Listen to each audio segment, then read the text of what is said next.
Daniel Whitmore stumbled through the front door at 6 a.m., still smelling of her perfume, and the first thing he did was check his phone, not for messages from his wife, but to see if Vanessa had texted him goodnight. He was smiling, actually smiling, while his wife of 15 years sat in silence on the other side of that door, reading his old love letters, her wedding ring already placed on the table. If you've ever been betrayed by the person you trusted most, stay with me. Drop your city in the comments so I can see how far this story has traveled. And subscribe because this story is only getting started. Daniel Whitmore had not always been a man who lied easily. There was a time, and he could still find it if he closed his eyes and pressed hard enough, when he was just a 26-year-old kid with a stack of unpaid bills, a beat-up Chevy that stalled at every red light, and a woman named Emily who looked at him like he was already everything he was trying to become. Back then he told her everything, every fear, every embarrassing rejection, every time a bank laughed him out of a loan office.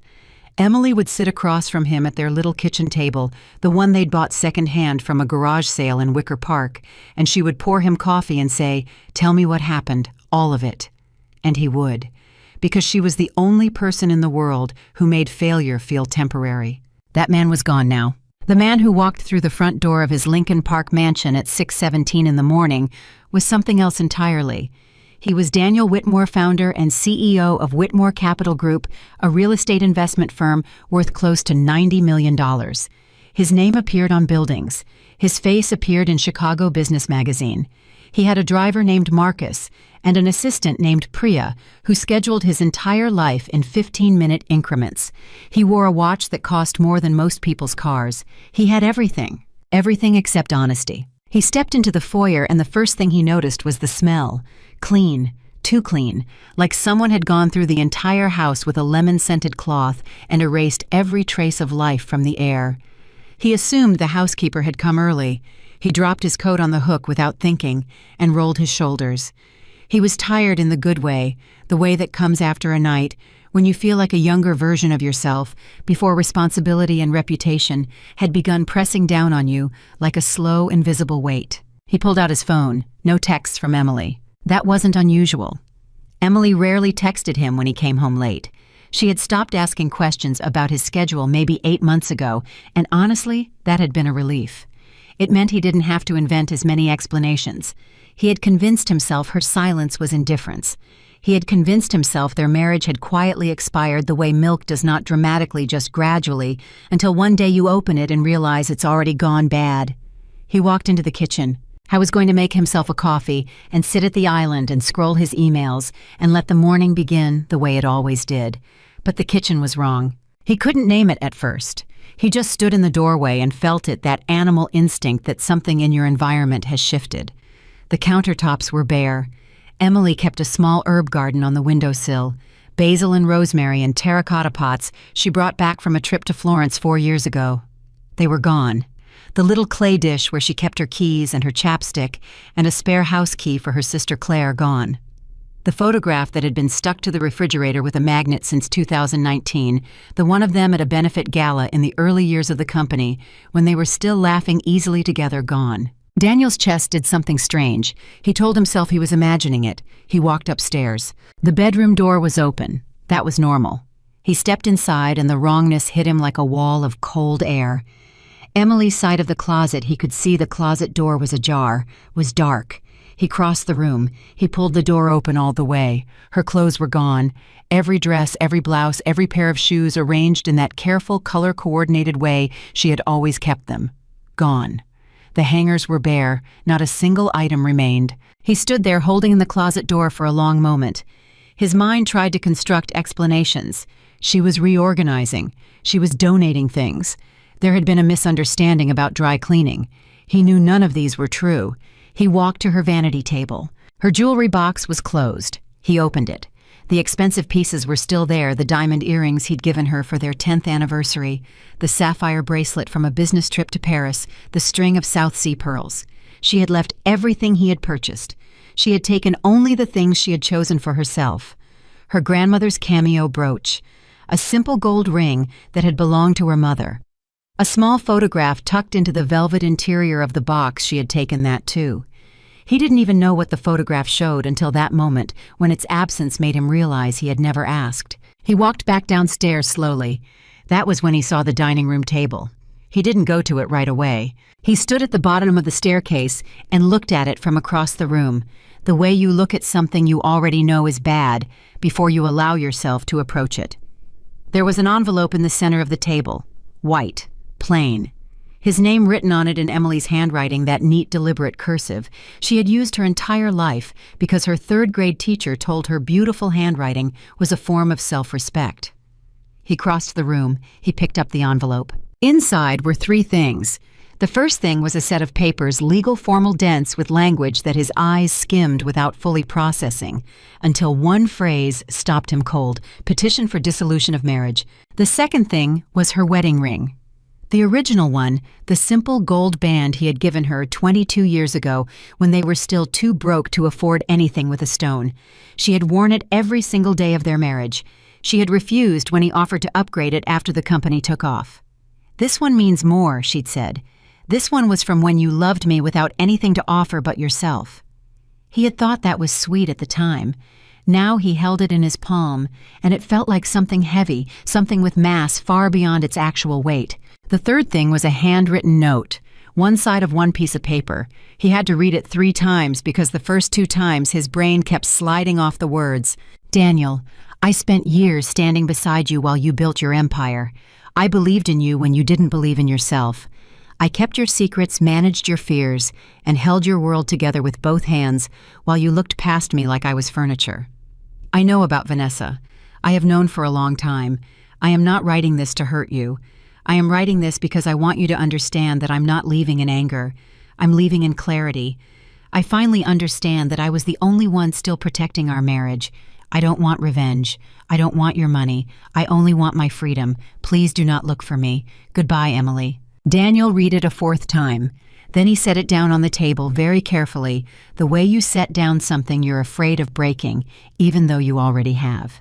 He sat down in the chair at the head of the table, his chair, the chair he had always sat in, the position of the man at the center of his own world, and he put his face in his hands. He did not cry. I didn't know what he felt. It wasn't grief exactly. It was something older and stranger than grief. It was the sensation of turning around and discovering that the ground you were standing on had been held up by someone else the entire time, and they had finally walked away, and now you were falling and you had no one to blame because you had spent years pretending they weren't even there. He sat there for a long time. Then he picked up his phone and called Emily's number. The automated message came instantly. "The number you are trying to reach has been disconnected." He called again. Same message. He pulled up her contact and stared at it. He had a photo of her attached to it, a candid shot from a charity auction 3 years ago. She was laughing at something off camera, genuinely laughing, the kind of laugh that had been increasingly rare in the years since. He remembered being annoyed that night. She had been the one everyone wanted to talk to. She had this way of making every person feel like the most important one in the room. He had spent the evening standing beside her, feeling oddly irrelevant, and then resenting her for it, which looking back made no sense at all. He called her sister Claire. 3 rings, then Claire's voice, careful and measured in a way that told him immediately she already knew something. "Daniel. Where is Emily Claire? Where is she?" A pause. "I don't know what you're talking about." "She's gone. She left divorce papers and she took her things, and I need to know where she is." Another pause, longer this time. When Claire spoke again, her voice had shifted, not warmer exactly, but more resolved. "Daniel, I think you need to give her the space she asked for." "She asked you? She told you she was leaving and you knew? When did she tell you? How long have you known?" "That's not really the conversation she'd want me to be having with you. Claire, this is my wife. I need—" "She was your wife," Claire said quietly, not meanly, just as a statement of fact. "Daniel, she asked you not to look for her.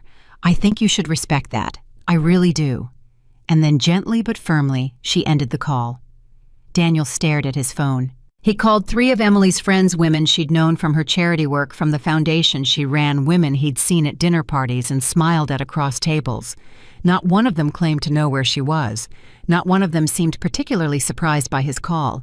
There was a careful quality to all of their voices, a practiced neutrality, and he slowly understood that this had been coordinated. Emily had not made a sudden impulsive decision in the middle of the night. She had planned. She had said goodbye to the people she trusted. She had made arrangements. She had told no one to tell him anything. She had planned this, the way she planned everything, thoroughly quietly, without drawing attention to herself, until it was already done. He went back upstairs. He stood in the hallway outside their bedroom and tried to remember the last real conversation they had. Not a logistical exchange, not "I'll be home late," or "Marcus will handle the car service," or "Don't forget the Hendersons are coming for dinner." A real conversation. He tried to find one in the last several months and couldn't. He reached back further. 6 months, 8 months, a year.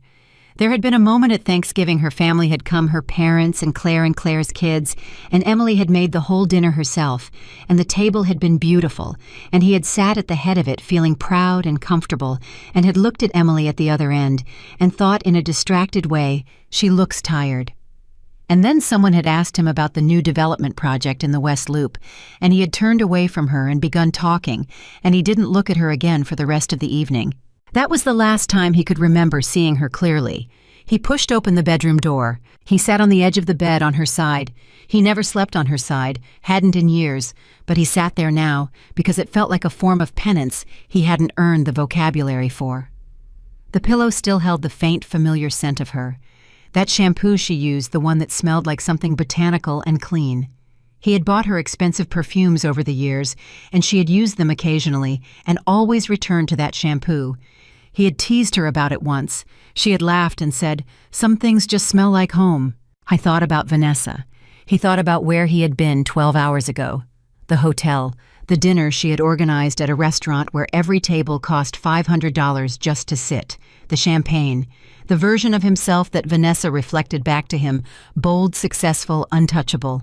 He thought about the way she had looked at him across that table with her sharp, calculating eyes and her expensive smile, and how he had mistaken appreciation for admiration and admiration for love. He felt something curdle in his stomach. He picked up his phone again. This time he called Vanessa. She answered on the second ring. Her voice was light and amused. "You're up early. Miss me already?" "Emily is gone," he said. A brief silence. Then, "What do you mean gone?" "She left. She packed her things and she left divorce papers, and she's gone, Vanessa. She took her clothes, her personal things, she changed her phone number, she planned this, she knew about us." I expected some version of concern, some acknowledgement of the weight of what he was telling her. What he got instead was, "Well, wasn't this kind of inevitable? You said yourself the marriage was over. So this is actually Daniel. This is actually a good thing, isn't it? Now we don't have to be careful anymore. We can finally just, I need you to stop talking," he said. She stopped. I need a moment to think." "Of course," Vanessa said, and he heard the adjustment in her voice, the recalibration, the way she shifted effortlessly into whatever tone the moment required. "Take all the time you need. I'm here." He hung up the phone. He sat on Emily's side of the bed for another long time. Then he stood up and went downstairs to his home office, because he was Daniel Whitmore, and when things fell apart, he worked. That was what he did.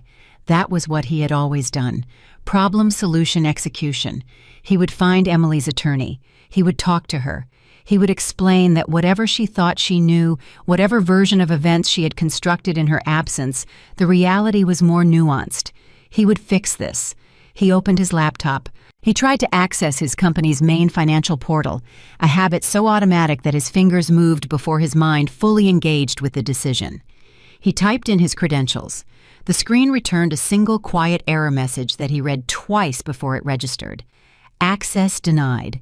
He typed the credentials again, more carefully this time. Access denied. He felt a cold, focused attention arrive in his body, the kind that replaces panic when panic would be too expensive. He picked up his phone and called his head of IT, a young man named Kevin, who answered immediately despite the early hour. "Kevin, I'm locked out of the main portal." "Oh, yeah. Yeah, actually, we noticed that this morning. We were just about to call you, actually. There were some changes made to the administrative structure overnight. Several files are restricted under a different access hierarchy now." Daniel's voice went very flat. "What kind of changes?" "I mean large ones, like significant ones. Someone with deep system access went through multiple directories, financial reports going back several years, investment records, contract archives, partnership agreements. They've been moved or restricted under a secondary admin account. Whose account? A pause on Kevin's end. The kind of pause that means someone is deciding how much trouble this information is going to cause before they release it. Kevin, whose account? It's listed under E. Whitmore, Emily Whitmore. She had an original administrator account from the early build of the system. It was never deactivated because technically it still held some of the original file architecture.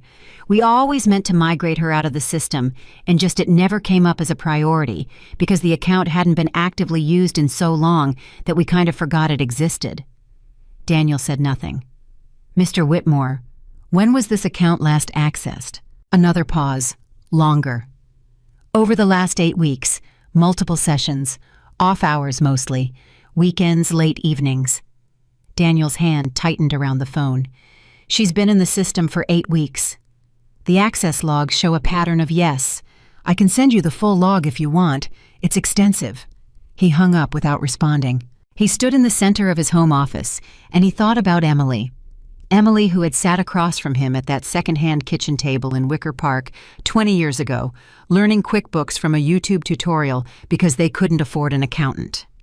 Emily, who had built the original financial infrastructure of his company from spreadsheets and determination and a notebook she kept next to the coffee maker. Emily, who had organized his first investor pitch, formatted the contracts, tracked every dollar in those first 2 desperate years before anyone else believed in what he was building. He had promoted the memory of that Emily into a comfortable irrelevance. He had reframed her as the supportive background figure, the charity work wife, the pretty woman at the dinner table who smiled and asked his partner's wives about their vacations. He had forgotten, no, he had deliberately not noticed, that she had never stopped being the person who understood his business better than almost anyone else alive, because she had built it with him, and she had never been removed from the system. And she had spent the last 8 weeks quietly, methodically moving through every file he had ever tried to keep from her. Daniel stood very still. Outside, Chicago was beginning to wake up. He could hear the distant sound of traffic, a city coming to life, with no awareness that his had just changed completely. Somewhere across that city, Emily Whitmore was beginning the first morning of whatever came next. She had taken nothing that belonged to him, and somehow she had taken everything. He picked up the divorce papers from the dining table where he'd left them and looked at the name on the attorney's letterhead. Jonathan Pierce. I knew the name. Everyone in Chicago business knew the name. Jonathan Pierce was not the kind of attorney you called when you wanted to cry in front of a judge. He was the kind you called when you had built a case so carefully, so completely, so irrefutably, that the only remaining question was how completely you intended to dismantle the other side. Emily had hired Jonathan Pierce, and Jonathan Pierce Daniel was quite certain had not taken this case because it was simple. Daniel set the papers down. He looked at the wedding ring still sitting on the table beside them, that simple gold band he'd given her in a courthouse 22 years ago because they were too broke for a real ceremony, and she had laughed and said, "I don't need a ceremony, I just need you to mean it." He looked at it for a long time. Then he picked up his phone and called his own attorney, a man named Richard Calloway, who charged $400 an hour and who Daniel paid without blinking, because that was what you did when you were Daniel Whitmore. Richard answered on the first ring. "Richard," Daniel said, "I need you to clear your calendar." "What's happened?" Daniel looked at the ring in his palm. He looked at the note Emily had left in that careful, deliberate cursive. He thought about 8 weeks of late-night sessions in a system nobody had thought to close. "My wife happened," he said, "and I think I underestimated her my entire life." Richard Calloway arrived at the mansion by 9 that morning. He was 61 years old, silver-haired, and carried himself with the particular stillness of a man who had seen enough disasters to stop being surprised by them. He set his briefcase on the dining table, looked at the divorce papers, looked at the wedding ring, and then looked at Daniel with the kind of expression that contained no judgment and no sympathy, just attention. "Walk me through everything," Richard said. "From the beginning, leave nothing out," Daniel told him. Not everything, not Vanessa, not the hotel, not the specific texture of his betrayal. He told Richard the version a man tells his attorney when he is still trying to protect himself from the full weight of his own story. He said the marriage had been struggling. He said Emily had left unexpectedly. He said she had accessed company files and locked him out of his own systems. He said she had hired Jonathan Pierce. Richard listened without interrupting. When Daniel finished, Richard was quiet for a moment. Then he said, "Jonathan Pierce." "Yes. You understand what that means. It means she's serious." Richard folded his hands on the table. "It means she was serious a long time before last night, Daniel. Jonathan Pierce doesn't take cases the week they happen. He takes cases that have been prepared, organized. He takes cases where the client walks in with documentation, not emotion." He paused. "How long has your wife known about your situation?" Daniel shifted in his chair. "I'm not sure what situation you're referring to." Richard looked at him evenly. "The situation that may have accelerated this, whatever that situation is, because if Jonathan Pierce is involved, he already knows about it, and I need to know about it too, or I cannot help you." A long silence. "There's someone," Daniel said finally. "A business partner. It was not something I planned." Richard nodded slowly, the way people nod when they've heard the same sentence delivered in 100 different inflections. "How long?" "Close to a year." "Does this partner have any connection to company finances?" Daniel hesitated, just for a fraction of a second. But Richard was a man trained to notice fractions of seconds. "Daniel, there were some expenses, business-related, client entertainment. Some of it went through company accounts. It was within range of what I normally authorized." Richard picked up his pen. "I need you to tell me every single expense, every dinner, every hotel, every gift, every transaction that touched a company account. Not what you think I need to know. Everything." Daniel stared at the table, because the truth was, he didn't fully know. He had been careless in the way that people are careless when they believe they are invisible. He had signed off on things without looking too hard, approved expenses with the comfortable authority of a man who had always been the final word. He had not kept careful records because careful records felt like guilt, and guilt felt like admission, and he had refused to admit anything even to himself. But Emily had kept records. 8 weeks of late-night sessions in a system that still remembered her. He felt the room tilt slightly. By the time Richard left 3 hours later, Daniel had a short list of immediate actions and a very long list of things he did not yet understand. Richard had been direct without being cruel. The financial exposure was significant. Not catastrophic potentially if handled carefully, but significant. The question was what Emily had actually found and what she intended to do with it. "The best-case scenario," Richard had said at the door, "is that she wants a clean separation. She takes what's hers, she walks away, she doesn't go to the board. The worst-case scenario is that she already has." After Richard left, Daniel stood alone in the house and felt the silence in a new way. Not the terrifying emptiness from this morning, something slower, something like the beginning of a reckoning. He pulled out his phone and called Vanessa. She answered immediately, her voice warm and expectant. "I've been thinking about you all morning. How are you holding up?" "I need to ask you something, and I need you to tell me the truth." A brief pause. "Of course." "The expenses I approved last quarter, the client dinners, the hotel costs, the travel. Did any of those get flagged internally? Did anyone in finance ask you about them?" A longer pause. "Why are you asking me this?" "Because Emily has been in our financial system for 8 weeks, and I need to know what she found."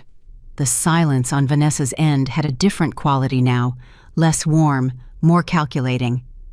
"I don't see why my name would come up in any of that," she said carefully. "Those were business expenses. They were properly categorized." "Were they, Vanessa?" "Daniel, I think you need to talk to your attorney, not to me. You are the reason I need my attorney." Her voice cooled by several degrees. "I think that's a little unfair. You made your own choices. I didn't hold a gun to your head." He almost laughed. Instead, he ended the call and stood very still in the center of his office, holding the phone against his chest, feeling the particular loneliness of a man who has just heard the person he chose over his wife explain why his problems are not her concern. By noon, Daniel had driven to the office. He needed to see his team. He needed to walk the floors of the company he had built and feel the solid reality of it under his feet. He needed evidence that what he had created was still standing. The Whitmore Capital Group occupied the top 3 floors of a building in the Loop that Daniel had purchased 6 years ago because he liked the view of the lake from the corner conference room. The lobby still bore his name.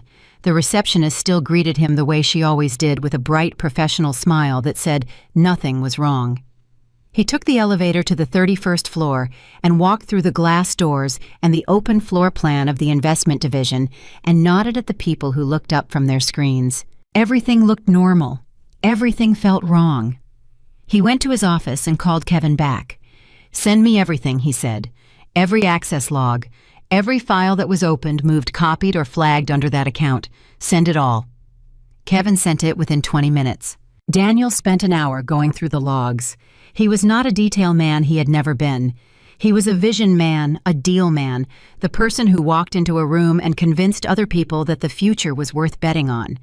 The granular reality of spreadsheets and file directories had always made his eyes glaze, but he forced himself through every line because the list of what Emily had accessed was in its own way a map of everything she knew, and the map was terrifying. She had pulled the original investment records from the company's founding years when the company had been financed partly by her family inheritance, a fact he had quietly absorbed into the official narrative of the company's origin story until Emily's name barely appeared in it at all. She had accessed the partnership agreements, the board meeting minutes, the internal financial reports from the last 3 years, the expense records, the vendor contracts. She had looked at everything. And she had done it between 9 p.m. and 2 a.m. on Sunday evenings and Saturday mornings before dawn and Thursday nights when Daniel thought she was sleeping. She had looked at everything while he had been sleeping soundly in his own bed, or more recently not sleeping in his bed at all. He called Richard back. "She has the Origin investment records," he said without preamble. "Her family money is in there, clearly documented, from the first 2 years. A pause. "How much?" $240,000, over 4 separate investments. It's not in the official company history. It was repaid. I paid her back personally a few years in when we became profitable. But the original investment structure meant she was technically an equity holder. We never formally dissolved that structure. So she may still have a legitimate equity claim. Theoretically. Daniel in Jonathan Pierce's hands, there is no theoretically. That is a very real claim, potentially a significant one depending on how the original investment documents were written. "They were written by Emily," Daniel said quietly. "She wrote them. She was the one who documented everything in those early years." Richard was silent for a moment. "Then she wrote them exactly the way she needed to." Daniel hung up the phone. He sat behind his desk, the enormous mahogany desk he had chosen himself when he renovated the office, the desk designed to make everyone who sat across from it feel slightly smaller than him, and for the first time in a very long time, he felt small at his own desk. I thought about those early years. He thought about Emily at the kitchen table, building the financial structure of his dream in QuickBooks, while he made calls and chased leads and came home late smelling of coffee and ambition and desperation. He thought about how she had never complained about those years, how she had picked up side work as a freelance consultant to keep them afloat while the company found its legs, how she had negotiated the first office lease, a small space in a building in the South Loop, because Daniel had been in 3 other meetings that day, and she said, "I'll handle it." And she had handled it, and the terms she got were better than what he would have managed. He had rewritten those years in his memory. He had constructed a story in which he was the architect and she was the audience, the supportive spouse, the one who believed in him. He had deleted her from the story, and she had spent 8 Sunday evenings putting herself back in. At 2 in the afternoon, Vanessa appeared at his office door. She was dressed the way she always dressed, precisely, intentionally, every detail calculated. She closed the door behind her and sat across from him without being invited and crossed her legs and said, "We need to get ahead of this." Get ahead of what? The narrative. If Emily starts talking to people, to the board, to investors, we need to have our version ready first. Her voice was brisk and pragmatic. "I've already been thinking about how we position this, a mutual separation, a personal matter that has no bearing on the company's direction. We keep the timeline vague and we—" "Vanessa." He said her name like a single firm pressure applied to a brake. "Stop." She stopped. "I want you to understand something," he said. "Whatever you and I are, whatever this has been, it cannot be the story I tell right now, not to the board, not to investors, not to anyone." Her expression shifted, just slightly. The warmth pulled back like a tide going out. "What exactly are you saying?" "I'm saying I need to manage this situation, and I need to do it carefully, and you involving yourself in the narrative makes it more complicated, not less." "I involve myself." Her voice went sharp. Daniel, I have been in this with you for a year. I have managed deals, I have taken meetings, I have organized this company's most important relationships, and you are sitting there telling me I'm a complication. Right now, yes. She stared at him. Then she stood up slowly. She was very composed. That was one of the things he had admired about her, her composure, her ability to walk into any room and feel entitled to be there. He had found it attractive once. Now it looked like something else, something that did not contain warmth or flexibility or the capacity for genuine vulnerability. I think, she said each word chosen with precise, cool deliberation, that you are panicking, and when you panic, you make bad decisions. When you calm down, you'll understand that I am the best ally you have right now. Are you? He said. She left without answering. Daniel sat alone in his office and felt the very specific discomfort of a man who has just begun to see clearly what he has chosen. Not fully, not yet. But the edges of it were becoming visible the way a photograph develops slowly in a darkroom detail by detail until the image you were too close to see becomes undeniable. He made a decision. He called the front desk downstairs and said, "If Ms. Reed tries to access any executive-level documents or financial reports through the shared system today, flag it and notify me immediately." Then he called Kevin. "I need a full audit of document access for the last 12 months. Every executive account, every terminal, all of it." Kevin said he would start immediately. Then Daniel did something he had not done in a very long time. He called Emily's father. Gerald Foster was 73 years old and had never fully trusted Daniel, even in the years when the company was making everyone money and Daniel's name was appearing in magazines. Gerald was a retired civil engineer from Evanston who had a firm handshake and small eyes that moved over people slowly and missed nothing. He had never said anything directly negative about Daniel. He had just over 22 years maintained a particular quality of reserved watchfulness that Daniel had always found irritating and now recognized as wisdom. The phone rang 5 times. Then Gerald answered. "Daniel." Not a greeting, just a name placed in the air between them. "Gerald, I know Emily asked you not to tell me where she is. I'm not calling to ask you that." "Then what are you calling to ask?" Daniel closed his eyes. "I want to know when she stopped being happy. I want to know when it started, the leaving. I want to know when she started planning it." A very long silence. "Boy," Gerald said, and his voice carried the weight of a man choosing between many things he could say. "Emily has been the strongest person in her own life for a long time now. She didn't start planning, she started deciding, and she decided when she finally understood that you had stopped seeing her." "When was that?" Ask yourself when you last looked at her. Really looked. Not across a dinner table at a function, not a glance on the way out the door. When did you last look at your wife and actually see her? Daniel could not answer. "That's what I thought," Gerald said, not cruelly, with a tiredness that was worse than cruelty. "Is she okay?" Daniel asked. Gerald was quiet for a moment. "She's better than okay. She's herself again, which is something in my opinion that she had not been able to be for quite some time." He ended the call. Daniel sat with that for a long time.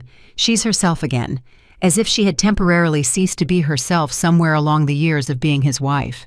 As if the role of Emily Whitmore, the CEO's spouse, the woman who organized charity benefits and smiled across dinner tables and held his world together with both hands, as if that role had been a costume, not a life. And when the costume became unbearable, she had taken it off. Not in a moment. Not in the way he would have done things loudly, dramatically burning everything down. She had removed it carefully, piece by piece, over 8 Sunday evenings and months of quiet preparation until there was nothing left but Emily. Whoever Emily was now. I thought he wanted to find out. He also thought he had probably lost the right. By 4 in the afternoon, Kevin had delivered a preliminary version of the document access audit. Daniel scrolled through it with his reading glasses on. He had started needing them 2 years ago and still took them off whenever anyone entered the room because he had never made peace with needing them, and what he found was not what he expected. Vanessa Reed's administrative access had been used to retrieve and copy 14 financial documents in the 4 weeks preceding the board's last quarterly review. Documents that contained proprietary information about pending acquisitions. Documents that Daniel had authorized Vanessa to access for her role as a business development partner. But the pattern of access, the timing, the combination of specific files, the export logs looked different now that he was examining it with fresh eyes. He called Richard. "Richard, I need you to look at something." He photographed the relevant pages of the audit and sent them over. Richard called back within 20 minutes. "Where did this come from?" "Internal audit I ordered this afternoon." A pause. "Daniel, this pattern of access. If someone wanted to build a case that proprietary acquisition information was being leaked to a competitor, this is exactly the kind of evidence they would need." Daniel's blood went cold. "Vanessa has a former employer," he said slowly. "A development firm she left before we started working together, Meridian Properties." "I know Meridian. They've been trying to move into 2 of the same markets we're targeting in the West Loop development. There have been a couple of situations in the last year where we lost bids we should have won, where our offers were undercut by numbers that were too close to ours for coincidence." The silence on Richard's end was very specific. "Richard." "I'm thinking," Richard said. "Tell me what you're thinking." "I'm thinking," Richard said carefully, "that your wife may have known about more than the affair." Daniel leaned back in his chair and stared at the ceiling. He had designed this office himself. He had chosen the height of this ceiling. He had stood in this room and imagined the person who would occupy it powerful, assured, untouchable. He had spent 15 years constructing that person, and now that person was sitting in his own ceiling-height office, discovering that the woman he had underestimated had been protecting him from threats he hadn't even perceived, and the woman he had chosen over her might have been one of those threats. He thought about Emily's note. Not the emotional parts, those he had read and set aside, not because they didn't land, but because they landed too hard. He thought about the practical parts. She had not asked for money. She had not made demands. She had simply left, taking with her the documents she legally controlled and the knowledge she had spent decades accumulating. Jonathan Pierce did not take cases to cry in front of judges. Emily had not hired Jonathan Pierce to ask for money. She had hired Jonathan Pierce because she had information, and she knew what to do with it, and she was going to do something with it on her own terms, in her own time when she was ready. Daniel felt something he had not felt in a long time. Fear. Not the ordinary fear of losing money or reputation. Something older and more fundamental. The fear of a man who has been operating under a false map of his own territory and has just realized that the person who actually knew the terrain has walked away. He was alone in his empire, and his empire had cracks he was only beginning to find. He reached for his phone one more time. He called Richard. "Get me a meeting with Jonathan Pierce," he said. Richard said nothing for a moment. "You want to meet your wife's attorney?" "I want to understand what she knows, and I want to do it before this goes any further." "Daniel, I have to advise. I know what you're going to say. You're not in a position to negotiate from strength right now." "I know that too," Daniel said. "Set up the meeting anyway." After he hung up, Daniel sat at his desk until the office emptied and the lights on the floor outside his window shifted from the sharp white of the workday to the soft amber of early evening. Chicago moved below him, enormous and indifferent, full of people managing their own disasters. I thought about Emily at 24 years old, sitting across from him at a garage sale table in Wicker Park, saying, "Tell me what happened, all of it." He thought about the particular quality of her attention in those years, how she never looked at her phone, never glanced toward the door, how she made you feel when she was listening that your words were the most important things happening anywhere in the world. He had stopped talking to her. He had stopped because he no longer needed her attention to feel important. He had found other sources, bigger audiences, more exciting mirrors, and she had sat in the quiet he created and filled it with something else entirely. She had filled it with plans. He looked at the wedding ring that he had carried in his jacket pocket all day without fully knowing why. The simple gold band from a courthouse 22 years ago. The one she had called more meaningful than any ceremony. The one she had worn every day until she didn't. He set it on the edge of his desk and looked at it in the evening light. It was such a small thing. He had not understood until today how much weight a small thing could hold. The meeting with Jonathan Pierce was scheduled for 10 o'clock on a Wednesday morning, 3 days after Emily disappeared. Richard had arranged it with the kind of careful diplomacy that expensive attorneys use when they want to communicate seriousness without aggression. The location was Pierce's office on Michigan Avenue, neutral ground in the technical sense, though. Daniel understood as soon as he stepped off the elevator that there was nothing neutral about it. The space communicated exactly what it was designed to communicate: quiet power, absolute confidence, the particular atmosphere of a place where people came when they had already won and needed someone to manage the paperwork. Daniel arrived 5 minutes early. Richard was already there, standing near the receptionist's desk with his briefcase and his silver hair and his expression of practiced calm. He looked at Daniel the way a doctor looks at a patient who has been ignoring symptoms for too long. Not judgment, just assessment. "How are you holding up?" Richard asked. "I'm fine," Daniel said, because it was the only answer he knew how to give. Jonathan Pierce kept them waiting for 11 minutes. Daniel counted. He was a man who had always been the one who made other people wait, and those 11 minutes had a specific educational quality to them that he was not in a position to reject. When Pierce finally appeared, he was not what Daniel expected. Daniel had imagined someone large and aggressive, built for confrontation.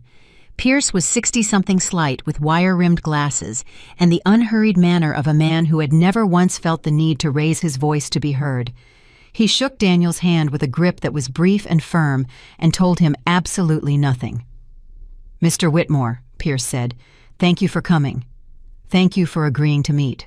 They sat across from each other at a long conference table. Richard was beside Daniel. Pierce's associate, a young woman named Andrea, who had a yellow legal pad and the focused attention of someone who retained everything she heard, sat beside Pierce. Pierce set a single folder on the table in front of him and did not open it. "I want to be clear about what this meeting is," Pierce said. "My client has not authorized negotiation. She has authorized me to have a preliminary conversation to establish the factual landscape. That is all this is." "Understood," Richard said. "Good."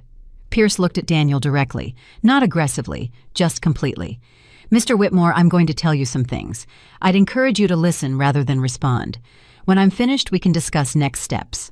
Daniel said nothing, which Pierce apparently took as consent because he opened the folder and began. What followed was 22 minutes that Daniel would later describe to no one because there were no words adequate to the experience of hearing your own life read back to you by a stranger who knows more about it than you thought anyone could.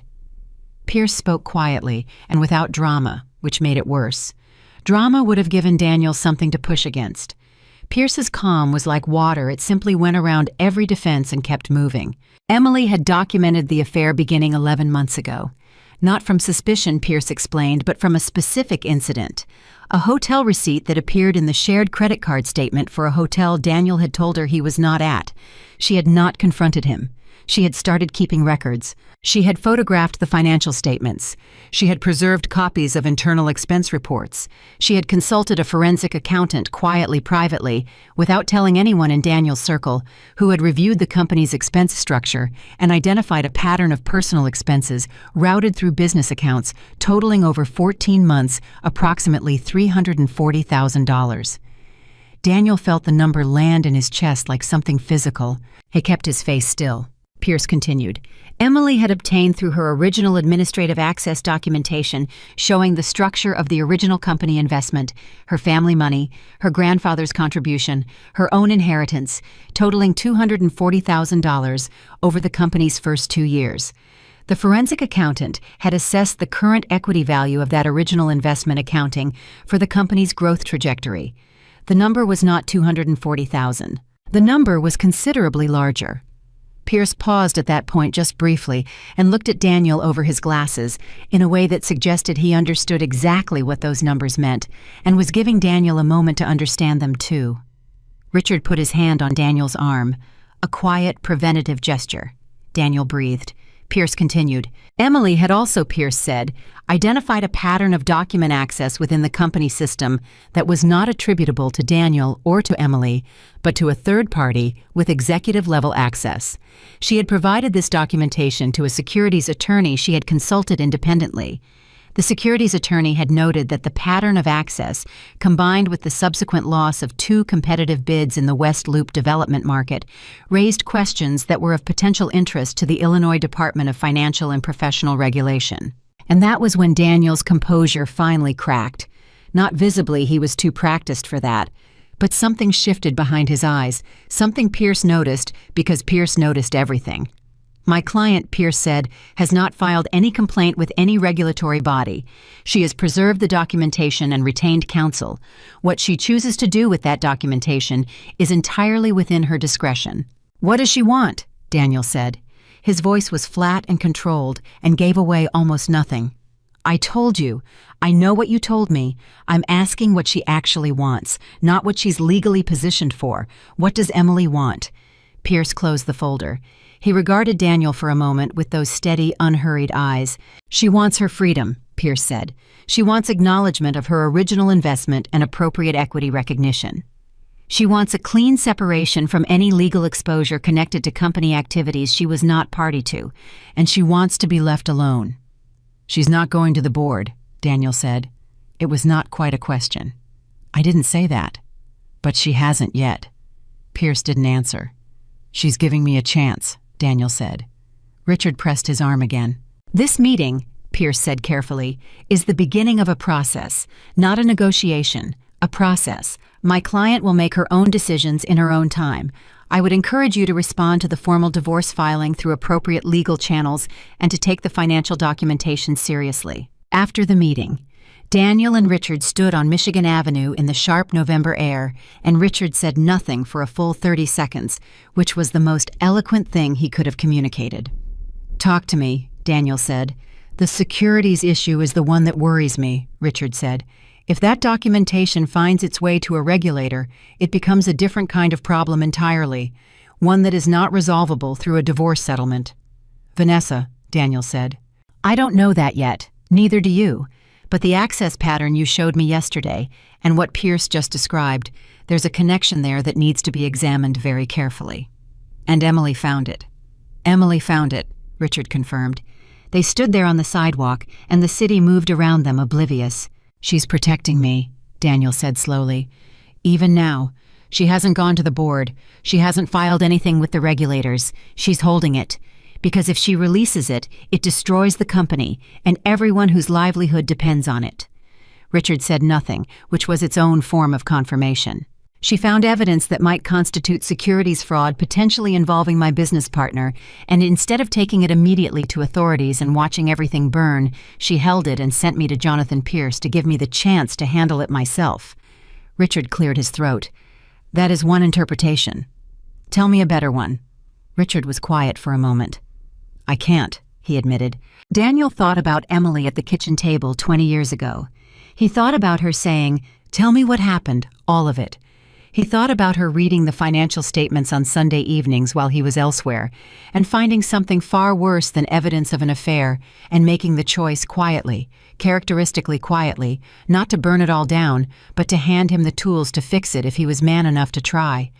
She had been protecting his company, after everything, still protecting him. He felt something break open in his chest that was not grief and not guilt, but something older and more fundamental. The specific devastation of understanding too late the magnitude of what you have held and carelessly dropped. He went back to the office and called a meeting with his internal audit team. He did not explain the full context. He said there had been concerns raised about document security, and he wanted a comprehensive review. Then he pulled Kevin aside and said, "I need the full export log for Vanessa Reed's account. Every file she opened, copied, forwarded, or downloaded. I need it by end of day." Kevin had it to him by 3 in the afternoon.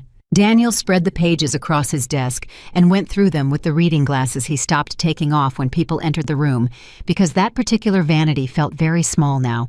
What he found was not ambiguous. 14 proprietary documents, 3 pending acquisition targets, 2 sets of internal bid projections, all accessed and exported through Vanessa's credentials in the 30 days before Meridian Properties had submitted competing bids that undercut Whitmore Capital's offers by margins too precise to be coincidental. He sat with that for a long time. Then he called Vanessa's extension. She answered on the first ring. "Daniel, how was the meeting with Pierce?" "I need you to come to my office," he said. "I'm in the middle of, now Vanessa." A pause. Then carefully, "Of course." She arrived 3 minutes later, which told him she had been waiting for this because nobody moves across 3 floors of a building in 3 minutes unless they are already prepared for what's coming. She sat across from him with her back straight and her expression composed and her hands folded in her lap, and he looked at her and thought about the first time he met her, how she had walked into a pitch meeting and commanded every person in the room, and he had thought with the first stirring of something he mistook for admiration. There is someone who knows exactly what they want. He understood now that that was true. He just hadn't understood what she wanted. He turned the audit pages around on the desk so they faced her. He said nothing. He watched her look at them. She was very still. Then she said, "Where did you get these internal audit?" "An internal audit you ordered?" "Yes." She looked up from the pages. Her expression had not broken. He found that almost impressive. Almost. "Before you say anything," he said, "I want you to understand that I already know. I don't need a confession. I need you to understand that I know and that the documentation exists and that I'm trying to decide what to do about it." "Daniel, don't." His voice was quiet, but it had an edge that cut. "Don't give me the version you prepared on the way up here. I've been in enough negotiating rooms to know when someone's already scripted their defense. Just stop. For 1 minute, stop." She stopped. He looked at her across the desk. He thought about the hotel 3 nights ago. He thought about the champagne and the expensive dinner and the way she had looked at him like he was the only thing worth looking at in the room. He thought about Emily's note. "I was the only one still protecting our marriage." He thought about what protecting someone actually meant, the real version, the sustained, unglamorous day-after-day version that looks nothing like admiration and everything like loyalty. "How long has Meridian been your other client?" he said. She said nothing. "Were you working with them before you joined us, or did the arrangement start after?" Still nothing. "Vanessa, the securities attorney Emily consulted has already flagged this. It's not a question of whether it comes out. It's a question of when and how." Something shifted behind her eyes. For the first time, he saw something that was not composure. It was calculation, pure, rapid, unsentimental calculation, and watching it move across her face was clarifying in a way he wished had come to him 12 months ago. "I want to speak to my attorney," she said. "That seems like the right call," Daniel said. She stood up. She walked to the door. She stopped with her hand on the frame and turned back, and for one moment her expression was something he could not fully read. Not quite guilt, not quite defiance, somewhere in between something human and complicated that appeared briefly and then closed again like a door. She left without speaking. Daniel sat at his desk and felt the full weight of the last 3 days settle across his shoulders. Everything he thought he had built, the alliances he thought he had formed, the version of himself he had been constructing for 15 years, all of it was in the process of revealing itself as something far less solid than he had believed. He called Richard. "Vanessa just asked for her attorney." A beat of silence. "That's confirmation enough." "I know." "Daniel, you need to understand what this means. If we pursue the securities issue internally, if we document what happened and report it appropriately, it triggers a regulatory review of the company. That review will also examine the expense pattern that Emily's forensic accountant identified. It does not stay contained. I know that. The exposure is significant. I know. The board will have to be notified." "Richard," Daniel's voice was very steady, "I know all of it. I've had 3 days to understand exactly what I allowed to happen in my own company. I need you to tell me how to do this right, not how to minimize it, how to do it right." Another silence, longer this time. "That," Richard said quietly, "is the first thing you've said all week that I'm completely glad to hear." By 6 that evening, Daniel had done 3 things. He had formally suspended Vanessa's access to all company systems, citing an ongoing security review. He had instructed Richard to prepare a full disclosure package for the board, and he had drafted a letter to Jonathan Pierce, not through Richard, not through any legal intermediary, but himself, in the plain language of a man who had run out of polished versions of the truth. The letter said, "I understand now what Emily found and why she brought it to you instead of the authorities. I understand what that decision cost her. I am writing to tell you that I intend to address everything she identified. I am not asking her to come back. I am not asking for her forgiveness. I am only asking you to tell her that the company she helped build will not be destroyed by my mistakes. She deserves to know that what she built still stands." He read it over once, then sent it to Richard with instructions to forward it to Pierce's office. Then he sat alone in his office and thought about something Gerald Foster had said on the phone. She's herself again, which is something she had not been able to be for quite some time. He turned that sentence over in his mind. He thought about the Emily who had moved through their marriage in the last several years, efficient, composed, always present at the right events and in the right conversations, always perfectly appropriate. He had read her composure as contentment and her silence as acceptance. He had never asked himself what was underneath it. He had never created a space in which she might have told him. He had given Emily many things. He had given her a beautiful home and expensive jewelry and social access to rooms that glittered with influence. He had given her a cause in the charity work she found meaning in. He had given her a life that looked from the outside like everything. He had not given her his attention. He had not given her his honesty. He had not given her the version of himself that still needed someone, that still got scared, that still had something to lose. He had given her success and taken away the man she married, and she had been patient about it for a long time. But patience, Daniel was understanding, is not the same as acceptance. Patience is what some people do while they are preparing for something else. Emily had been preparing. The next morning, a Thursday, Daniel arrived at the office early. He went directly to the board chair, a man named Walter Huang, who had been with the company since its second year and who wore his skepticism openly and his loyalty quietly, which was exactly the kind of man you wanted on your board. Daniel asked for an emergency meeting. Walter looked at him for a moment and said, "Is this as serious as your face says it is?" "Yes," Daniel said. "Give me 2 hours to assemble the full board." "Take whatever you need." He spent those 2 hours in his office reviewing the documentation one final time. He wanted to go into that room with every fact in the right order, with nothing softened and nothing omitted. He had spent 15 years walking into rooms and making things sound better than they were. This was going to be the opposite of that. At 11:15 that morning, he sat at the head of the board table, the long table in the corner conference room, with the view of the lake that he had chosen specifically for moments of authority, and he looked at the 7 faces looking back at him and he said, "I've asked you all here because there are things you need to know about this company that I should have told you a long time ago. I'm going to tell you all of it now." Walter Huang looked at him steadily. "Then tell us, Daniel," he told them. Every number, every expense, every file that Vanessa had accessed, and why he believed she had accessed them. Every element of the financial exposure Emily's forensic accountant had identified. He told them about the original investment structure.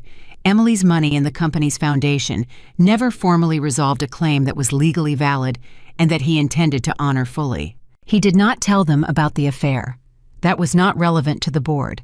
That was between him and his conscience, and the woman who had looked at the evidence of it and chosen first to address the more important things. When he finished, the room was quiet. Then Walter said, "The securities concern, is it documented completely? And the source of the documentation?" Daniel looked at the table for a moment. Then he looked up. "My wife found it," he said. "She found it before she left, and she made sure I would find it too, and she waited to see what I would do with it." Nobody spoke. "She could have gone to regulators directly," Daniel said. "She could have let everything collapse and walked away clean. She didn't. She gave me the chance to handle it." Walter looked at him for a long moment. The lake was gray and enormous behind the glass. Then he said, "Then I suggest we not waste the chance she gave us." The board voted unanimously to begin a formal internal investigation and prepare voluntary disclosure to the Illinois Department of Financial and Professional Regulation, which Richard had advised was the cleanest path forward, the one that demonstrated cooperation rather than concealment, and gave the company its best chance of surviving the process intact. By the end of that day, Vanessa's employment had been formally terminated and the disclosure package was in preparation. By the following morning, Richard had received a response from Jonathan Pierce's office, a single brief acknowledgement, no more.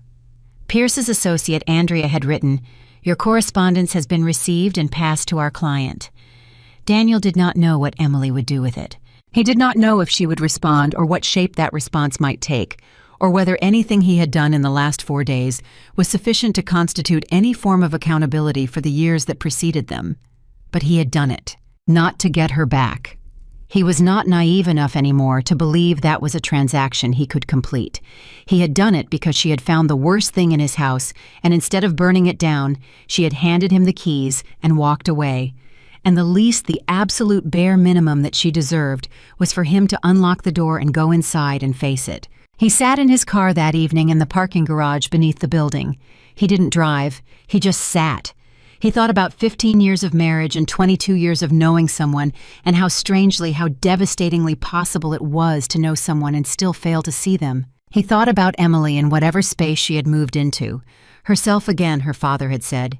He tried to imagine it, Emily, in a room of her own choosing, doing things at a pace and in a direction that no one else had set. Emily without the dinner parties, without the charity galas attended for other people's purposes, without the careful performance of a life designed around his image. He thought she was probably in that space genuinely happy. I thought that was the most painful realization of everything. Not that she had left, not that she had taken his secrets and turned them into clarity, but that she was happy, that the life she was living without him was more fully hers than the life she had lived inside their marriage. He sat in the parking garage until the lights on that level clicked off on their automatic timer and left him sitting in the dark. Then he started the car and drove home to a house that was clean and empty and entirely his. The disclosure package landed on the desk of the Illinois Department of Financial and Professional Regulation on a Monday morning, 3 weeks after Emily had left her wedding ring on the dining table and walked out of a life she had spent 15 years building around someone else's name. Richard delivered it personally. He called Daniel from the lobby of the regulatory office and said simply, "It's done," and Daniel said, "Thank you." And that was the entirety of the conversation, because there was nothing else to say. The machinery was in motion now. It would move at its own pace in its own direction, and there was no version of what came next that did not include significant pain. Daniel had understood that going in. What he had not understood was how fast everything would move once it started. By Tuesday afternoon, word had leaked. Daniel did not know how regulatory filings were supposed to be confidential in their early stages, but Chicago's business community was a small world with long ears and short memories, and by the time he walked into the office Wednesday morning, he could feel the shift in the air the moment he stepped off the elevator. People looked at him differently. Not obviously. Nothing so dramatic as avoidance or whispers. Just a quality of careful neutrality in the faces of people who were trying to decide which direction this was going to fall before they committed their loyalty anywhere. He had been on the other side of that calculation many times. He knew exactly what it looked like. Marcus, his driver, didn't say anything. Priya, his assistant, put his coffee on his desk without meeting his eyes. Kevin from IT walked past his office twice without coming in, which was unusual because Kevin came in constantly with updates and minor questions, and the kind of chatty operational detail that Daniel had always tolerated without particularly welcoming, and now in its absence understood, had been a form of trust. His phone was quieter than it had been in years. 12 years of cultivated relationships, of dinners and deals, and the particular social architecture of influence, it did not collapse overnight. But it contracted. He could feel it contracting. The calls he would normally receive in a day dropped by half. 2 investors who had been in preliminary conversations about a new fund reached out through intermediaries to say they were taking more time to evaluate their options. A development partner in the West Loop project asked for a meeting to discuss the current landscape, which was a polite way of saying he wanted to know whether to stay on the boat or start swimming for shore. Daniel took every meeting. He answered every question as directly as he could. He did not manage the narrative the way he would have managed it a month ago, with calculated framing and the particular confidence of a man who believes his reputation will absorb whatever he throws at it. He just told the truth in the plain, slightly exhausted language of someone who has recently discovered that the truth told fully and early is the only currency that doesn't depreciate. Some of them respected it. Some of them left anyway. By the end of that first week after the disclosure, the West Loop development partner had formally withdrawn from the project. 2 investors had put their commitments on hold pending the outcome of the regulatory review. The company's operational line of credit, which Daniel had used as a flexible financial tool for years, had been frozen by the bank while the review was ongoing. On Friday evening, Daniel sat in his office with a legal pad and a pen and did something he had not done since the company's early years, when every dollar was spoken for 3 times before it arrived. He wrote down the numbers, the real numbers, assets, liabilities, obligations, projections. He did not ask Priya to pull reports. He did not ask his finance team to run the models. He sat by himself and wrote down everything he could remember, and what the numbers told him when he was finished was something he had been avoiding understanding for days. The company was not going to collapse, but it was going to contract in ways that would be visible and permanent. Projects would have to be sold. The penthouse, which he had purchased personally, using a loan secured against company equity, would have to go. The cars, most of them, would have to go. The lifestyle that he had assembled piece by piece over 15 years as evidence of his own success, it was not sustainable in the form it currently existed, not with the legal costs mounting and the revenue contracting and the credit frozen. He set down the pen. He thought about Vanessa. She had retained an attorney, a good one better than Daniel expected, which suggested she had prepared for this possibility in advance. Her attorney had sent a letter through Richard, making clear that Vanessa intended to cooperate fully with the regulatory review, a claim that her attorney framed as civic responsibility, and that Richard framed as a woman who had decided that cooperation was her best personal protection. Daniel had no particular anger about that. He was too tired for anger. He had spent a month watching things he thought were solid turn out to be made of something much more fragile, and the energy required to maintain anger at all of it was energy he did not have. What he had in its place was something quieter and more useful: clarity. Not the comfortable clarity of a man who has always been certain about everything, but the harder, more honest clarity of a man who has started to see himself from the outside. He did not like everything he saw. He drove home that Friday night without Marcus. He had let Marcus go the week before, one of the first reductions, and had apologized in the way you apologize to someone when you understand that your carelessness has cost them something real. Marcus had been decent about it. That decency had been harder to receive than anger would have been. He parked in the garage of the penthouse and rode the elevator up and walked into the space and felt as he had felt every evening since Emily left the specific quality of its emptiness. It was a beautiful place. He had spent significant money making it beautiful. It had 30-foot ceilings and floor-to-ceiling windows and custom everything, and it was in its silence one of the loneliest places he had ever been. He poured himself a glass of water and sat at the kitchen island and called his daughter. Mia was 20 years old and in her second year at Northwestern, and she had called him twice since her mother left, both times very briefly. Both times in the particular careful tone of a young woman who has chosen her words in advance. She had not asked him for his version of events. She had not offered comfort. She had asked him both times only whether he was managing, and he had said yes, and she had said okay, and the calls had lasted 4 minutes and contained the entirety of what they were currently capable of saying to each other. She answered on the third ring this time. "Dad." "Hey, kid." A pause. Not an unfriendly one, just a pause. "How are you doing?" he asked. "I'm okay. I have midterms." "Right. How are those going?" "Fine." He closed his eyes. He thought about Mia at 12 years old, sitting in the back seat of the car on a drive to Wisconsin, talking continuously for 3 hours about a book she was reading, turning the pages and reading passages aloud and asking him what he thought. And he had been on his phone for most of it, replying to emails, and he had made sounds of acknowledgement at intervals and never fully listened to a single thing she said. He remembered the exact moment she had gone quiet, not in the way kids go quiet when they're tired, but in the specific way they go quiet when they have understood something about where they are in someone's attention. He remembered it because he had felt briefly guilty about it, and then gotten a phone call that pulled him back into the more important world of business and never returned to it. "Mia," he said, "I'm not calling to ask you to understand anything or to explain anything. I wanted to hear your voice." A longer pause.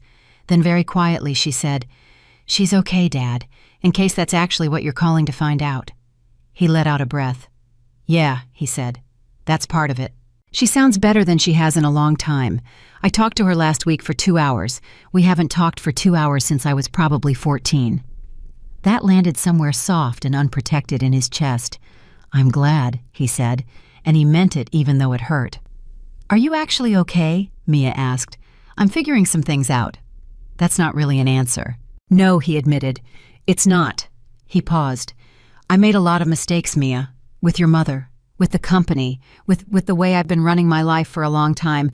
I don't have a good explanation for most of it. I want you to know that I understand that." She was quiet on the other end. He could hear her breathing, which was enough.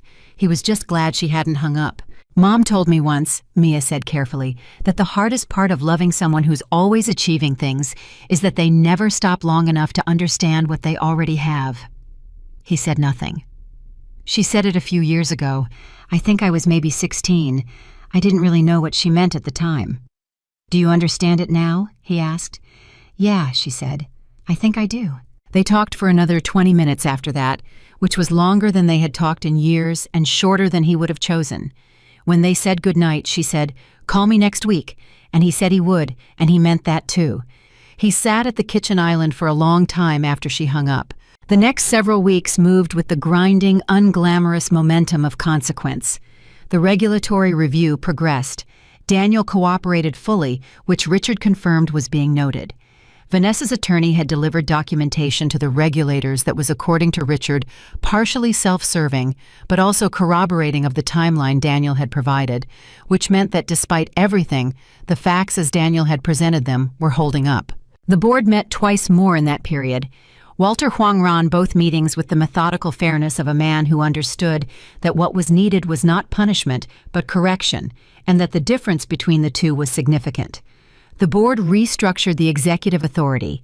Daniel retained his role, but with a new oversight structure and a formal compliance officer, whose job was to prevent the specific category of unchecked decision-making that had allowed the expense pattern to develop in the first place. Daniel did not argue with any of it.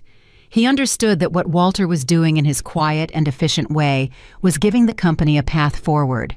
He also understood that this path required him to become a different kind of leader than he had been, less a figure of authority who operated above scrutiny and more a man accountable to the structure around him. That was harder than he expected, not because he resented the oversight, but because accepting it required him to acknowledge daily and specifically that his judgment had not been reliable.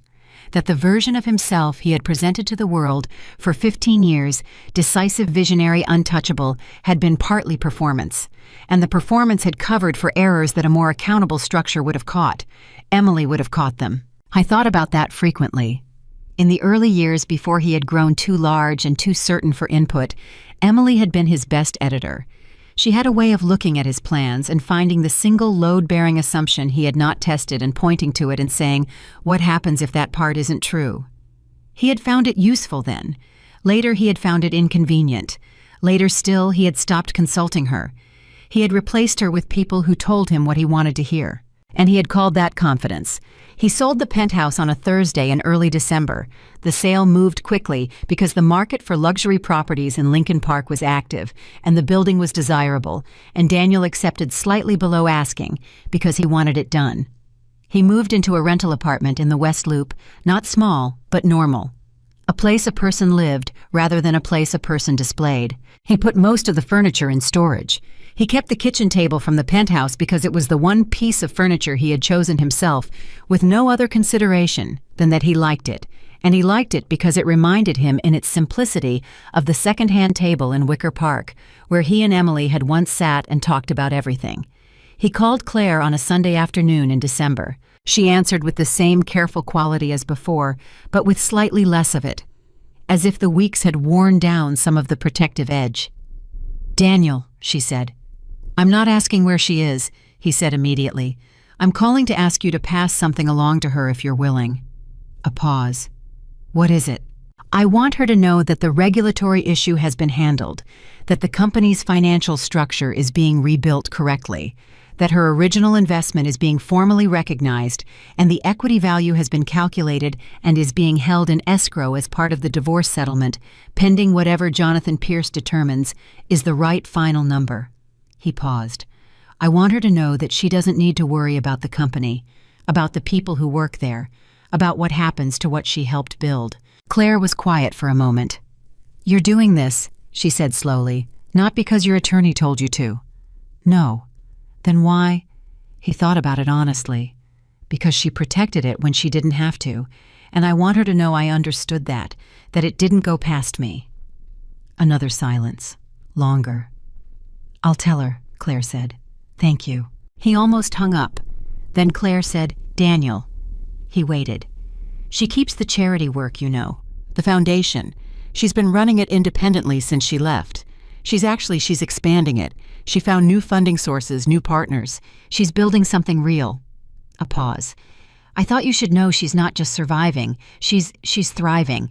He said, "I know, and I'm glad." He meant both parts of that. The holidays came and went in a quieter form than any Daniel could remember in 15 years. No parties, no events, no dinner tables full of carefully curated guests.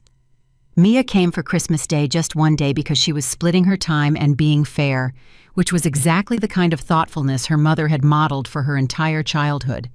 They ordered food and sat at the kitchen table and talked for 4 hours, not about the divorce or the company or any of the wreckage of the preceding months, but about Mia's classes and her friends and the book she was reading that she wanted him to read too, and he said he would, and he meant it. After she left, Daniel sat alone at the kitchen table and thought about the person Mia had grown up watching. Not him, or not primarily him. Emily. The person who had shown up every day with consistency and warmth and a quality of genuine presence that he had taken for granted so completely that he had never once considered what it cost her to maintain it. In January, the regulatory review concluded its initial phase. The formal findings were not good reading. There were financial penalties. There was a mandated restructuring of the company's compliance protocols. There was a period of enhanced regulatory oversight that would last 18 months. There was a formal finding regarding Vanessa's conduct that had been referred to a separate criminal investigation. Daniel was not a subject of that investigation, a fact that Richard communicated with the quiet relief of a man who had been preparing for a worse outcome and received a better one. On the day the findings were released, Daniel sat in his office and read through every page. He did not ask Priya to summarize it. He read it himself, every dense regulatory paragraph, every finding and notation, and required corrective action. He felt reading it like a man who is being shown the blueprint of a house he built without reading the plans, discovering which walls were load-bearing, and which had been shortcuts, and which would have to be torn out and rebuilt correctly. It was not a comfortable feeling. It was an honest one. Richard called after he finished reading. "It's manageable," Richard said. "Painful but manageable. The cooperation credit is real.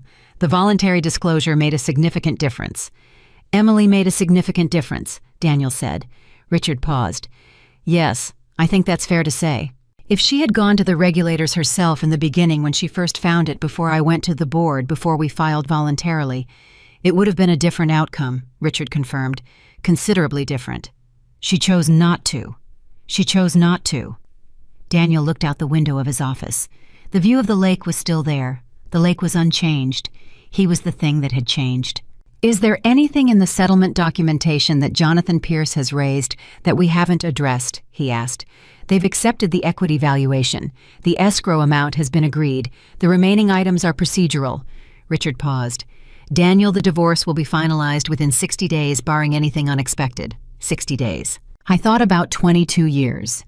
He thought about the courthouse in 1994, where they had stood with 2 witnesses and laughed about not being able to afford a ring with a stone.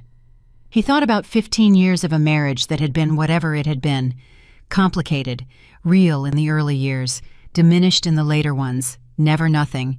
Even at its worst, never nothing. He said, "Make sure everything on our end is clean. I don't want anything slow or contentious. She's waited long enough." "Understood," Richard said. After he hung up, Daniel's phone buzzed with a message from an unknown number. He almost didn't read it. Then something, instinct or hope or just the exhaustion of keeping his guard up, made him open it. It was a single line of text. "I heard about the disclosure and about Christmas with Mia. Thank you for showing up, for both." No name. But he didn't need one. He read it 3 times. Then he set the phone down on his desk, very carefully. The way you set down something you understand is fragile, not because it might break, but because it matters more than you had known how to say, while you still had the chance to say it clearly. He did not reply. I understood instinctively and completely that this was not an opening. It was not an invitation back into her life, or a softening of what had ended between them. It was something rarer and more specific than that. It was acknowledgement from a woman who had every reason to give him none that she had seen what he had done and understood it to be genuine. That was more than he deserved. It was, despite everything, more than he expected. He stood up from his desk and walked to the window and looked out at the lake, and stood there for a long time. February in Chicago is not a gentle month. The water was gray and choppy, and the wind pressed hard against the glass. But the light on the water had a particular quality in the late afternoon, something honest about it, something that didn't dress the reality up, but showed it as it was cold and real, and still somehow worth looking at. He stood there until the light changed. Then he went back to his desk and opened the quarterly report his finance team had prepared and started reading. There was work to do, real work, the kind that builds something rather than the kind that performs having built it. He had a company that needed actual leadership, not a figurehead. He had a team of people whose livelihoods depended on decisions made with genuine care rather than unchecked confidence. He had a daughter who had said, "Call me next week," and he was beginning to understand the best evidence he had ever produced of his own capacity for something worthwhile. He had a long way to go, but for the first time in a long time, he knew which direction he was walking, and he was doing it on his own 2 feet. The divorce was finalized on a Tuesday in March, and Daniel signed the papers at Richard's office with the quiet, deliberate care of a man who has learned at enormous cost that his signature means something. Richard had arranged it privately without spectacle. No courthouse, no performance, just a conference table, a folder of documents, and 2 men who had spent 4 months navigating one of the most consequential disasters of Daniel's adult life. Emily signed her copies through Jonathan Pierce's office. She was not present. Daniel had not expected her to be, and he did not want her to be, because requiring her to sit across from him for the final administrative act of a marriage she had already moved on from would have been one more imposition on a woman who had spent 15 years accommodating his needs and was finally completely done. Richard slid the last page across the desk. Daniel signed it. Richard gathered everything into the folder with that organized efficiency of his and said, "It's done." Daniel nodded. Neither man spoke for a moment. Richard looked at him, not with the professional assessment that had characterized most of their interactions over the preceding months, but with something more human than that. The look of a man who has walked beside someone through a fire and wants to know if they got through it. "How are you?" Richard asked. "I'm okay," Daniel said. And this time, for the first time in a long time, that answer was close to true. He drove himself back to the West Loop apartment. He made coffee. He sat at the kitchen table, the simple one from the penthouse, the one that reminded him of the second-hand table in Wicker Park, where he and Emily had once sat and talked about everything that mattered, and he let himself feel the full weight of the morning. Not with drama, not with the performed grief that he had occasionally substituted for genuine feeling in years past, just honestly. A 22-year marriage had ended on a Tuesday with a pen and a folder, and the person most responsible for its ending was sitting alone at a kitchen table in a smaller apartment than he had ever expected to occupy at 42. He sat with that for a while. Then he opened his laptop and went back to work. He had discovered over the preceding months that work done honestly felt different from work done for performance. The distinction was not subtle. In the years when he had been building his public image alongside his actual company work had been a form of theater. Every deal, a scene, every success, a piece of evidence in the ongoing case he was making for his own greatness. Now the company was smaller, and the theater was gone, and what remained was just the thing itself stripped of embellishment. Projects that were real and relationships that were genuine and decisions that required actual thought rather than the reflexive confidence of a man who had stopped believing he could be wrong. He had learned to be wrong. That had been the hardest curriculum of his life. The regulatory review had concluded in January with findings that Richard had described as painful but manageable, which Daniel had understood to mean survivable if you do not flinch from them. There were financial penalties. There was an 18-month period of enhanced regulatory oversight that required quarterly reporting and an external compliance review of every significant transaction. There was a formal finding regarding Vanessa's conduct that had been referred to a separate criminal investigation, a referral that, according to Richard, carried its own set of very specific consequences for a woman who had spent a year treating Daniel's company as a vehicle for her arrangement with Meridian Properties. Daniel was not a subject of the criminal investigation.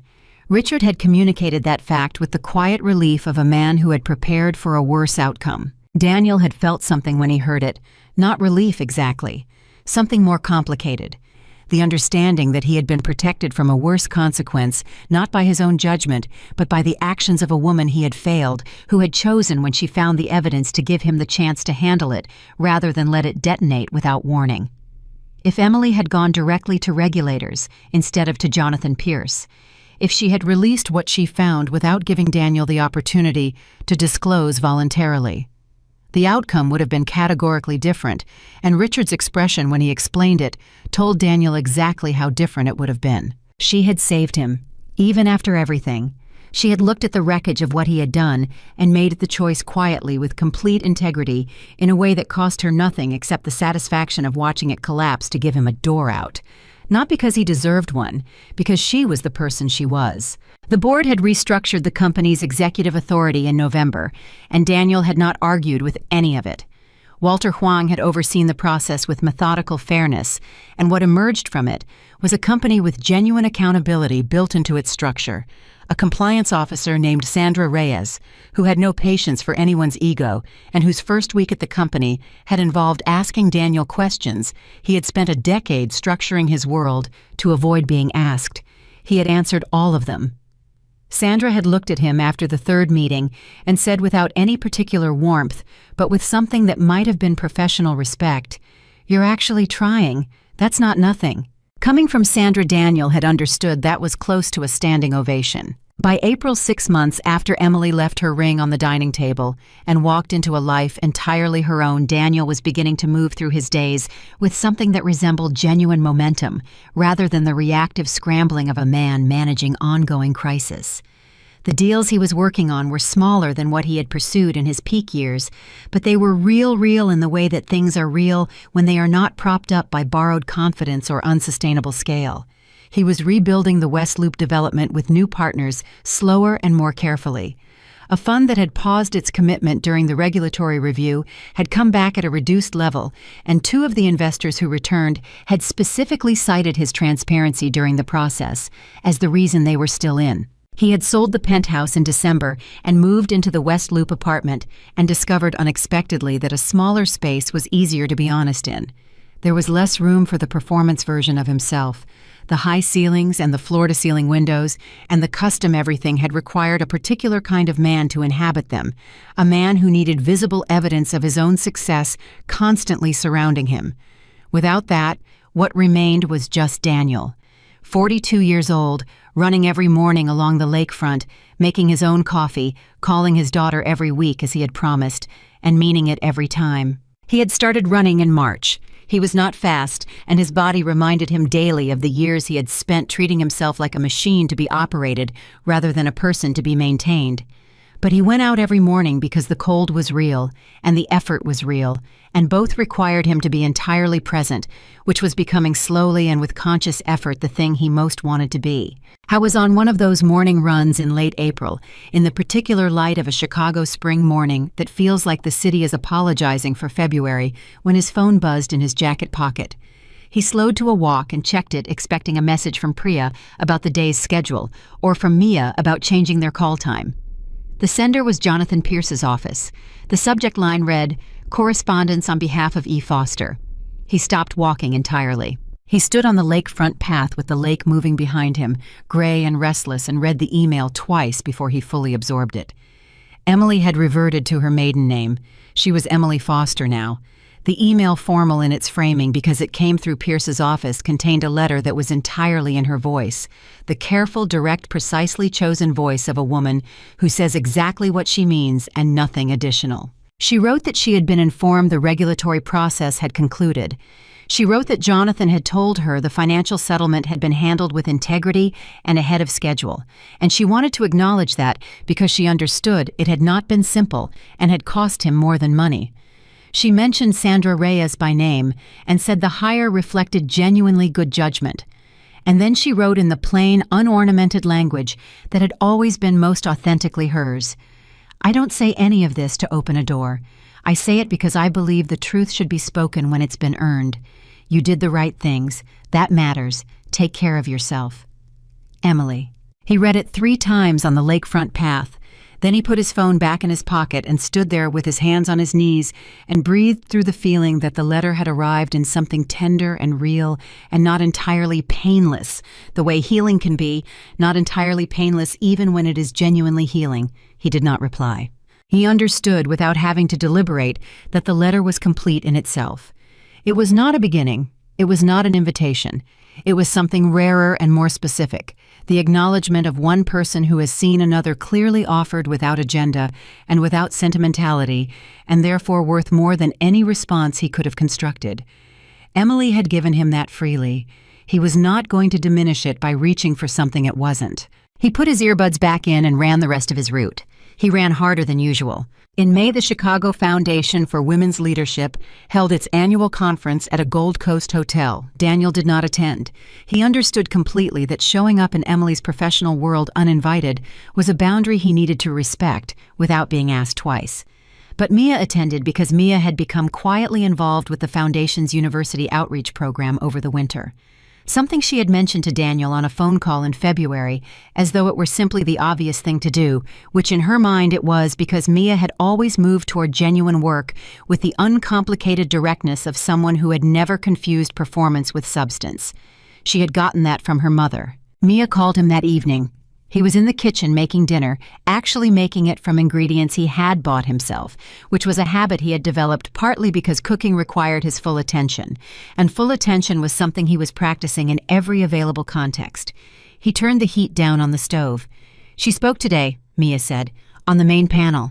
"How was she?" he asked, and his voice was steady because he had learned over the preceding months to ask that question without the complicated secondary agenda that had once accompanied almost everything he said. "Dad." Mia's voice had that quality he had come to recognize, the mix of complicated feeling and clear-eyed honesty that she had inherited from both of them and refined into something distinctly her own. She was extraordinary, not in a performance way. She wasn't working the room or managing the audience. She was just completely herself. She talked about what it means to start over at 40, when everyone around you assumes that means you've lost, and why it actually means you've finally given yourself permission to build something true. He stood at the stove and listened. There were 300 people in that room, and it was completely silent the entire time she spoke. Mia continued, not because they were being polite, because she was saying the true thing and people could feel it. Afterward, the line to talk to her went for 45 minutes, and she talked to every single person. She didn't rush anyone. He had a pressure in his chest that he recognized but chose not to name. "She asked about you," Mia said carefully, but directly, because Mia did not believe in burying things. He set down the wooden spoon. "What did she say?" "She said, 'How is your father doing?' And I told her you were running every morning and cooking your own food and reading the books I give you." And she laughed a real laugh, Dad, not polite, real. And she said, "Good, that's genuinely good." Something loosened in his chest, not painlessly, but cleanly, like a knot that has finally been worked through. "She wasn't being dismissive," Mia added quickly. "I know," he said. "That's exactly who she is. She meant it." "Yeah," Mia said. "She did." He picked up the wooden spoon again. He finished making dinner.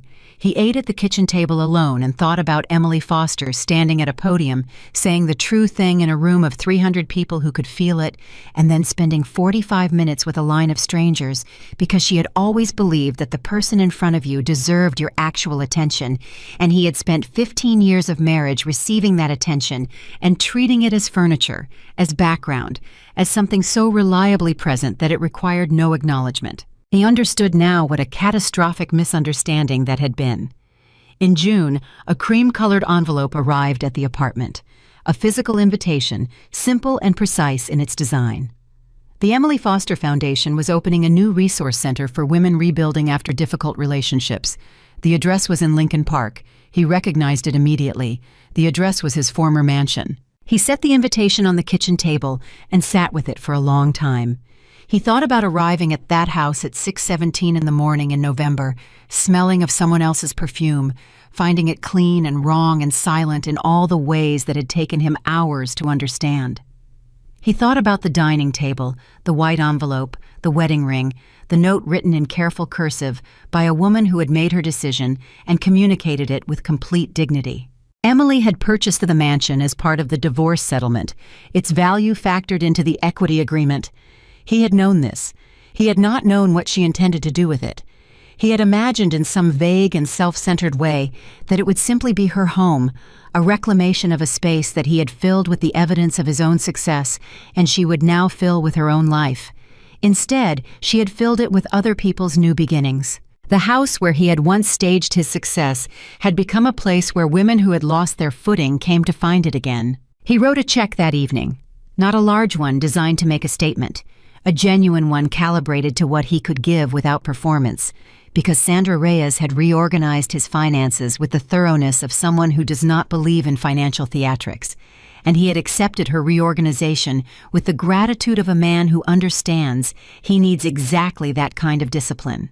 He sent the check through Pierce's office with a note that said only for the work, no response needed. I did not receive one. He had not expected to.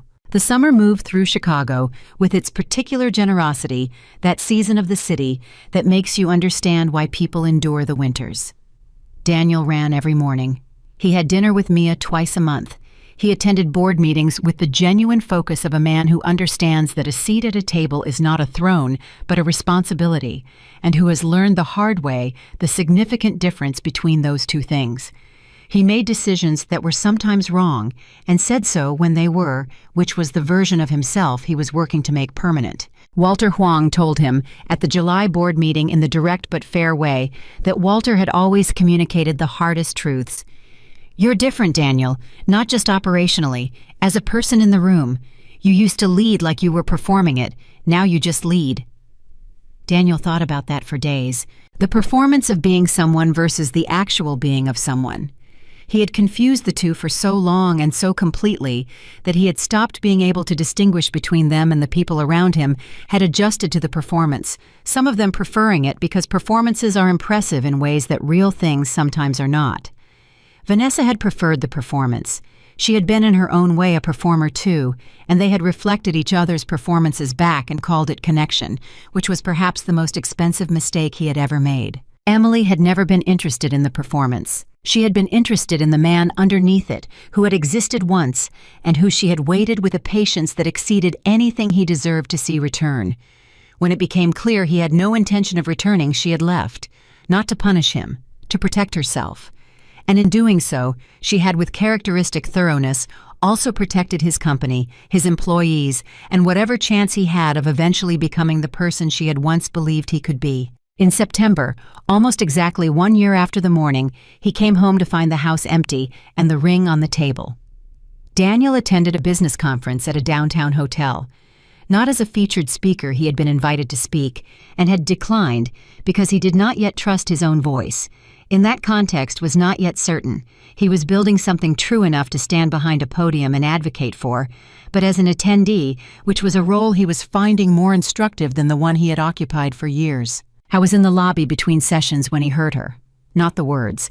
The particular quality of her voice carrying easily across a crowded lobby, the way certain voices do not, because they are loud, but because they are specific, because each word is chosen and placed with genuine intention.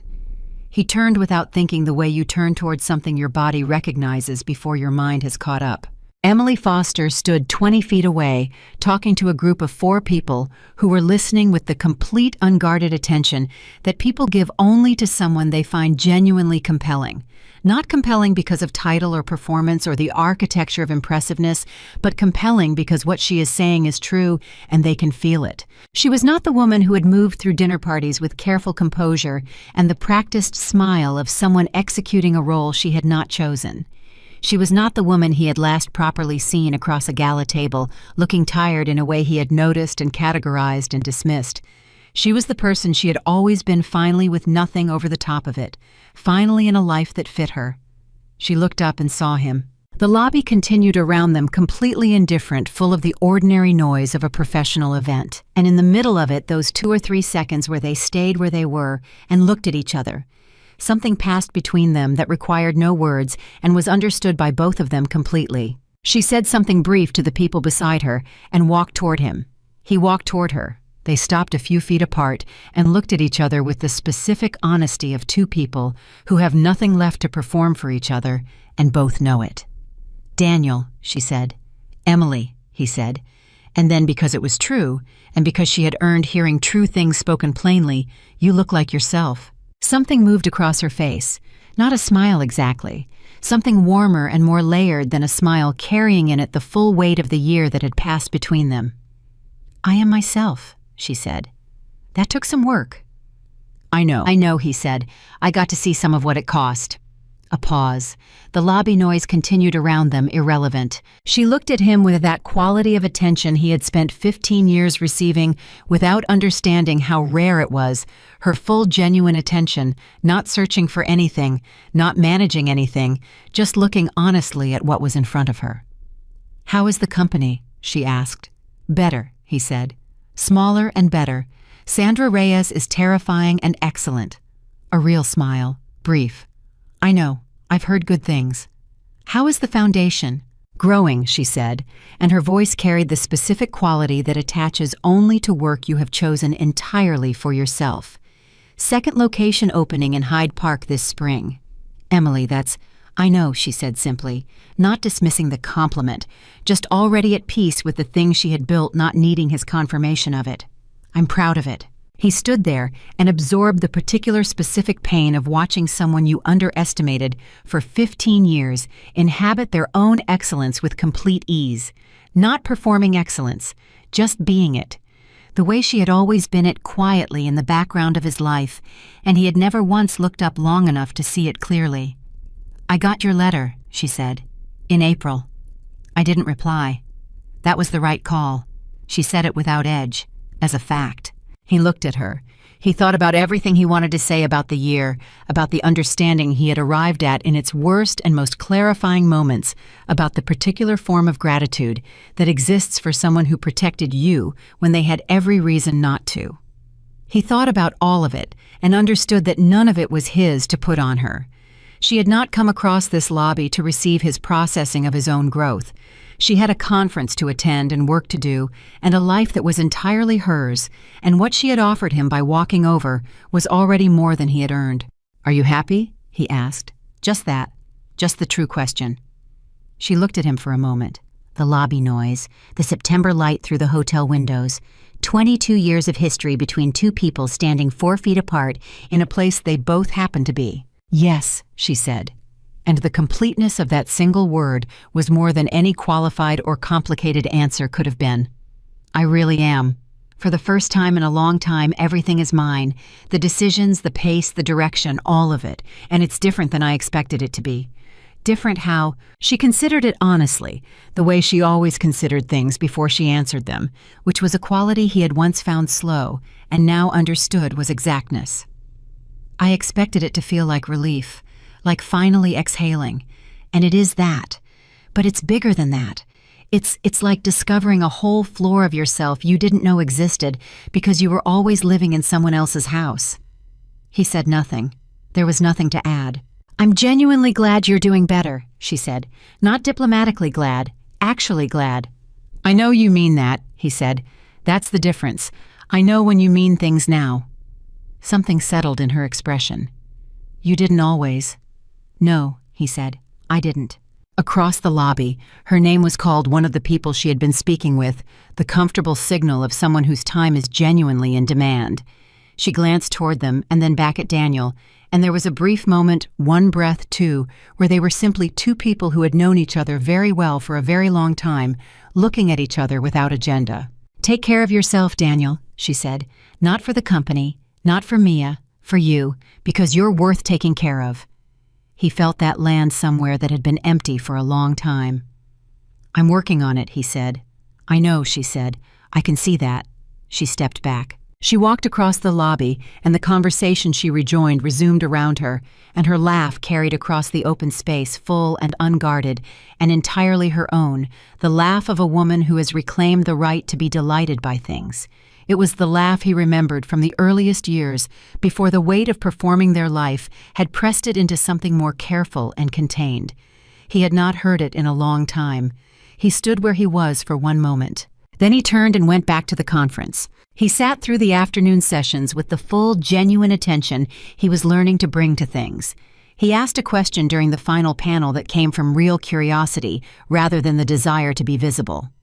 Afterward, the developer he had come with a man named Paul, who built affordable housing in 3 Chicago neighborhoods and had no patience for pretense of any kind, shook his hand and said without preamble, "You've changed Daniel. I mean that as a compliment." I'm taking it as one, Daniel said. He drove home through September Chicago, through the particular early fall light that sits on this city like a generous, honest goodbye, warm and a little melancholy and not pretending it will last, and he thought about the year that had moved through him.